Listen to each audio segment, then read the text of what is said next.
O Senhor é meu pastor, nada me faltará. Caminhar me faz em verdes pastos, guia-me mansamente a águas tranquilas. Refrigera minha alma, guia-me pelas veredas da justiça por amor de seu nome. Ainda que eu caminhasse pelo vale das sombras da morte, eu não temeria mal algum, porque tu estás comigo. A tua vara e o teu cajado me consolam. Preparas uma mesa perante mim, na presença dos meus inimigos. Unges a minha cabeça com óleo, meu cálice transborda. Certamente que a bondade e a misericórdia me seguirão todos os dias da minha vida, e habitarei na casa do Senhor por longos dias. O Senhor é meu pastor, nada me faltará. A oração da serva cristã, por Agar. Pai de infinita bondade, sustenta-nos o coração no caminho que nos assinalastes. Afunde-nos o desejo de ajudar aqueles que nos cercam, dando-lhes das migalhas que possuímos para que a felicidade se multiplique entre nós. Dá-nos a força de lutar pela própria regeneração, nos círculos de trabalho em que fomos situados por teus sábios desígnios. Auxilia-nos a conter nossas próprias fraquezas para que não venhamos a cair nas trevas, vitimados pela violência. Pai, não deixeis que a alegria nos enfraqueça e nem permitais que a dor nos sufoque. Ensina-nos a reconhecer tua bondade em todos os acontecimentos e em todas as coisas. Nos dias de aflição, faza-nos contemplar tua luz através de nossas lágrimas. E nas horas de reconforto, auxilia-nos a estender tuas bênçãos com os nossos semelhantes. Dá-nos conformação no sofrimento, paciência no trabalho e, sobretudo, nas tarefas difíceis. Concede-nos, sobretudo, a graça de compreender a tua vontade, seja como for, onde estivermos, a fim de que saibamos servir em teu nome e para que sejamos filhos do teu infinito amor. Assim seja. Pai nosso que estais nos céus, santificado seja o vosso nome. Venha a nós o vosso reino, seja feita a vossa vontade, assim na terra como no céu. O pão nosso de cada dia nos dai hoje. Perdoa-nos as nossas ofensas, assim como nós perdoamos a quem nos tem ofendido. E não nos deixeis cair em tentação, mas livrai-nos do mal. Amém. Ave Maria, cheia de graça, o Senhor é convosco. Bendita sois vós entre as mulheres, bendito é o fruto do vosso ventre, Jesus. Santa Maria, Mãe de Jesus, rogai por nós, os pecadores, agora e na hora de nossa morte. Primeiramente, rendendo graças ao Pai, pedimos humildemente para que Ele possa nos potencializar, para conseguirmos elevar o nosso pensamento, a nossa frequência, para estarmos envoltos em Tua presença, Pai. Pelo decurso de Seus enviados, os Espíritos superiores, unidos e em conjunto, nos colocamos à disposição para sermos instrumentos de Tua vontade, que possamos ser úteis no estudo e aprendizado do Evangelho que hoje nos coloca. Pai, somos ainda muito pequeninos, mas desejosos de buscarmos o nosso melhoramento e nossa reforma íntima. Pela vossa misericórdia, te suplicamos auxílio para transmutarmos as pesadas energias que ainda nos prendem a este mundo de ilusão. Te pedimos forças para lutarmos contra as nossas imperfeições, humildade para enxergar os nossos erros e coragem para corrigi-los, e que aproveitemos as oportunidades que nos concede no presente para sanarmos o mal que fizemos no passado. Pela vossa bênção, de nos ter possibilitado o exercício diário do Teu reino em nós, somos desejosos de nos unificar a Ti, pois já nos ensinastes que tudo está em nós e em tudo se manifesta. Assim, nesse estado de espírito, nós saudamos a Trindade superior, Pai, Filho e Espírito incriado, e pedimos permissão para saudar toda a força que decanta de Ti, Pai, que trabalham no amor e no desenvolvimento. Assim, pedimos força aos orixás, campos de energia de amor e atuação. Pedimos forças a Miguel Arcanjo e toda a corrente de angelicais do Senhor. Pedimos forças à corrente franciscana, essa corrente que nos ampara, nos auxilia, a Xangô, que nos fortalece e sustenta, e ao Caboclo Tupinambá, nosso guia-mestre, que tanto nos orienta.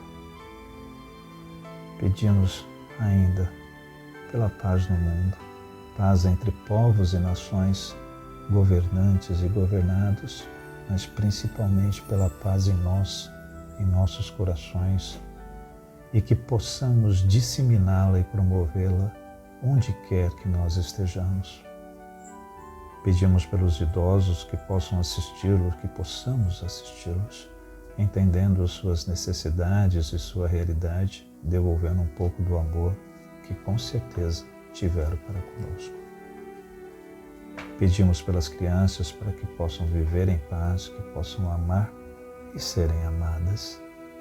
Pedimos pelas crianças da creche Santa Clara, pelas pessoas que ajudam a creche Santa Clara e os projetos sociais de nossa querida CFA. Pedimos por todos os irmãos necessitados que se encontram em hospitais, manicômios, prisões, meia-guerras, conflito étnicos ou qualquer outra situação de vulnerabilidade.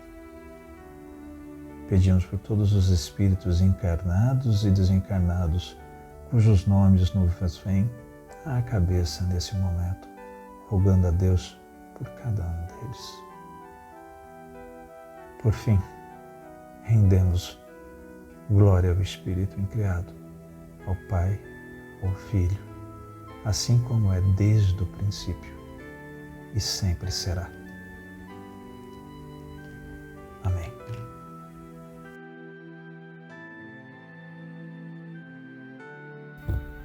Da sabedoria do Evangelho de Carlos Torres Pastorino, cura de um obsediado. Marcos, capítulo 1, versículo 21 a 28. E imediatamente aos sábados, indo à sinagoga, ensinava. E admiravam-se muito do seu ensino, porque ele ensinava como quem tinha autoridade, e não como os escribas. Ora, estava na sinagoga deles um homem com um espírito atrasado que gritou: Que importa a nós e a ti, Jesus Nazareno? Vieste a perder-vos? Bem sei quem és, o Santo de Deus. Mas repreendendo, disse Jesus: Cala-te e sai dele. Então, agitando-o violentamente e brandando em voz alta, o espírito atrasado saiu dele. E todos ficaram tão admirados que uns perguntavam aos outros: Que é isso? Que novo ensinamento é esse? Porque com autoridade ele manda também aos espíritos atrasados e eles obedecem. Divulgou-se logo sua fama por toda a circunvizinhança da Galileia. Explicação do texto por Torres Pastorino. Como era de hábito, num sábado Jesus entra na sinagoga. Não se fala de seus discípulos, mas parece evidente que Pedro, André, Tiago e João, que moravam em Cafarnaum, deviam lá achar-se, como bons judeus. Era costume serem convidados os visitantes e assistentes a falar. E isso muito favoreceu Jesus e mais tarde aos apóstolos a divulgação da nova doutrina diante dos que se interessavam por assuntos religiosos. Marcos assinala a admiração dos circunstantes pela autoridade com que Jesus falava. Não como os escribas, que de modo geral levavam os comentários decorados, tanto que o maior elogio que se podia fazer era de não dizerem uma só palavra se não a tivessem ouvido de seu mestre. O povo habituara-se, pois, a ouvir sentenças pré-fabricadas e recitadas, e não interpretações vivas e palpitantes, objetivas e, acima de tudo, cheias de amor. Encontrava-se na sinagoga um homem obsediado por um espírito atrasado. Aparece essa expressão 23 vezes em um Novo Testamento, referindo-se não à pureza legal, mas moral. Lucas esclarece que se trata de um espírito de um desencarnado, o qual era ainda não purificado ou atrasado, em genitivo, concordando com desencarnado. Como desencarnado, embora atrasado, estava apto a ver a aura magnificamente luminosa de Jesus e a pressentir que seu domínio sobre o obsediado que ele subjugava teria que terminar. Lança então a exclamação: "Quem importa? A nós e a ti, Jesus de Nazareno, o que este sofre?" A expressão não é um hebraísmo, já que era empregado também por autores gregos que nenhum contato tinham com os israelitas. O Santo de Deus exprime o consagrado no serviço divino, que em grego tem precisamente o sentido de consagrado à divindade, santo, puro, quando se refere a pessoas. Jesus não conversa nem discute, impõe-lhe silêncio e o desliga do obsediado. O ato do desligamento fluídico das duas auras, a do desencarnado que domina e a do encarnado subjugado, provoca violenta agitação. E a angústia da separação faz com que o obsediado grite.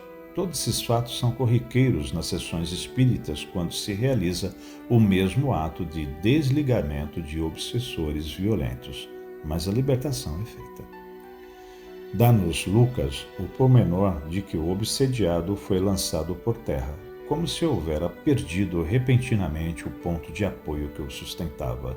Também esta modalidade não é rara em nossos dias. Assinala-se a admiração dos assistentes. Todos conheciam os métodos religiosos do exorcismo que dificultadamente surgiam efeito, por falta de autoridade moral dos exorcistas e pelo desconhecimento da técnica obsessória. O que os impressiona é o poder psíquico de dominar os desencarnados atrasados que, quase sempre, são resistentes, teimosos e irreverentes, não obedecendo jamais a quem não possua real força moral para impor-lhes o afastamento. Logicamente, a fama se espalhou pelas redondezas, apressando-se cada qual a contar as novidades de que aquele Jesus de Nazaré era senhor de forças notáveis acima do comum dos homens. Explicação esotérica. Jesus, que representa a individualidade, ensina-nos como seu exemplo que mesmo aqueles que já não necessitam dos trilhos de uma religião, nada perdem em sujeitar-se às tradições de seu povo. Antes devem aproveitar as situações que se apresentam para elogiar a todos as grandes verdades profundas do Espírito. Deve-se, portanto, frequentar o círculo religioso a que se acha ligado, seja ele qual for. Mostra-nos que, nesses ambientes, deve o iluminado agir com força e autoridade, mas, sobretudo, com amor, atendendo aos necessitados, servindo à sua necessidade de evolução. Não obstante, deve evitar que qualquer indiscrição queira revelá-lo como superior aos outros. Então, imporá silêncio todas as vezes que um desencarnado tente revelar quem ele é. Nenhuma dúvida, porém, quanto à ação de que seja possível, em benefício de qualquer necessitado espiritual. Outra interpretação do texto revela-nos que a individualidade deve agir com autoridade cada vez que descobre que a nossa personalidade está dominada por espíritos atrasados dos nossos vícios milenares, como o egoísmo, a ambição, ódios e etc. Quando nossa iluminação perceber que nosso espírito personalístico é dominado por qualquer vício, deve imediatamente ordenar seu aniquilamento. Embora nosso espírito atrasado se contorça, grite e nos lance por terra, sofrendo ao destacar-se do vício. Sem esta força moral do espírito, jamais poderia o espírito progredir. Permaneceria séculos, como inclusive tem acontecido, preso às ilusões demolidoras de nossa ascensão espiritual, aos apegos desordenados às coisas e prazeres materiais transitórios, lição oportuna e necessária para a nossa evolução.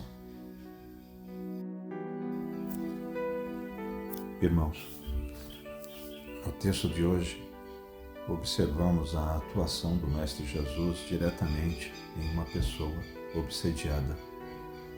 Não temos detalhes de quem é, mesmo porque isso não teria relevância, mas podemos observar o processo de desobsessão de forma direta e resolutiva, feito pelo nosso Mestre Jesus, cujas a autoridade moral é única. Podemos extrapolar o pensamento neste quadro e perceber que a forma com que os espíritos atrasados se comportavam e os meios que usavam são os mesmos há no mínimo mais de 2000 anos, ou seja, todos nós como espíritos agimos da mesma forma e a revolução não dá saltos. Temos também a declaração de que os presentes notem ou sentem que o Mestre atuava de forma diferente que os escribas, contrapondo uma conduta baseada em rigores externos e textos decorados com quem tinha e tem autoridade sobre as coisas espirituais. Sobre a ótica do ensinamento esotérico, o texto nos chama a atenção que, independente da elevação moral e espiritual do ser, ele deve percorrer qualquer círculo religioso a que ele esteja ligado, com o intuito de elucidar e auxiliar os seus semelhantes a evoluir nas coisas espirituais. Ou resta a dúvida de que Jesus não precisava estar ligado a qualquer religião? Entendemos que não, né? Então, ele se mantinha conforme os costumes da época e agindo dentro dos conceitos religiosos que eram verdadeiros. Os falsos ou exteriores, ele não somente não os seguia, como elucidava porque estavam equivocados. E a todo momento ele aproveitava a oportunidade para trazer um aclaramento, para trazer um ensinamento para os seus semelhantes. A religião, na nossa atual fase de desenvolvimento, para a maioria funciona como um trilho a ser seguido. A rigidez ou a flexibilidade de rota é própria de cada um. Portanto, não devemos nos colocar acima ou em destaque a um irmão que optou por outro caminho, nem mesmo tentar influenciá-lo a qualquer visão que nos pareça acertada, pois a nossa realidade é própria e verdadeira apenas para nós. Que nós possamos aproveitar, sim, todos os momentos de uma forma caridosa a instruir e a levar um pouco do pouco conhecimento que nós temos, mas sem impor a nossa vontade a ninguém, nem impor a nossa verdade a ninguém. Graças a Deus. Senhor, fazei-me instrumento de vossa paz. Onde houver ódio, que eu leve o amor. Onde houver ofensa, que eu leve o perdão. Onde houver discórdia, que eu leve a união. Onde houver dúvida, que eu leve a fé. Onde houver erro, que eu leve a verdade.